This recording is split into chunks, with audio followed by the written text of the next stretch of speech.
आपने अक्सर ये सुना होगा कि सांप ने किसी इंसान को जिंदा निगल लिया और वो इंसान सांप का पेट चीर कर बाहर आ गया।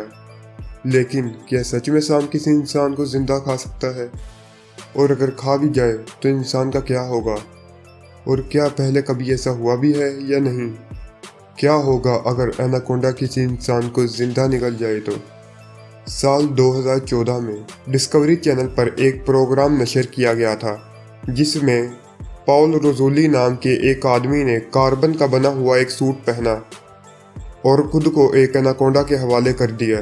पॉल ने जो कार्बन का सूट पहना था वो इतना मजबूत था कि अगर उस पर से एक हैवी ट्रक भी गुजर जाए तो तब भी इस सूट को कुछ नहीं होता। लेकिन एनाकोंडा ने उस सूट को भी चीर दिया, जिस वजह से सेफ्टी टीम ने पॉल को एनाकोंडा से बचाया।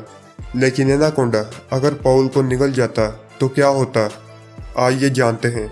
एक एवरेज एनाकोंडा 9 मीटर लंबा और 125 किलोग्राम का होता है, जिस वजह से ये सांप सिर्फ 18 किलोग्राम का वजन ही अपने पेट में रख सकता है, जिसके बाद उसे 6 से 12 महीने तक किसी भी चीज़ को खाने की ज़रूरत नहीं पड़ती। लेकिन एक आम आदमी का वजन 45 किलोग्राम हो सकता है, जिस वजह से ये सांप इंसानों से दूर ही रहते हैं।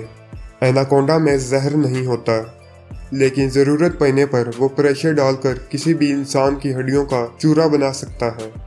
मगरमच्छ की स्किन बहुत ही सख्त होती है, लेकिन एनाकोंडा के पेट में मौजूद एसिड सिर्फ 3 दिन के अंदर ही मगरमच्छ को भी पिघला देता है। तो इंसानी स्किन तो इसके लिए बहुत आम सी बात है, लेकिन एनाकोंडा किसी इंसान को खाए इसके चांसेस बहुत ही कम होते हैं, क्योंकि एनाकोंडा ज़्यादातर बकरियों, हिरन और मगरमच्छ को ही खाते हैं।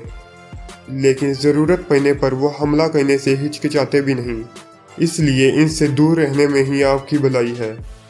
ऐसी और अमेजिंग वीडियोस देखने के लिए चैनल को सब्सक्राइब करें और अगर वीडियो अच्छी लगे तो इसे लाइक कर दें। मैं मिलूँगा जल्द ही आपको एक नई वीडियो के साथ। तब तक के लिए गुड बाय।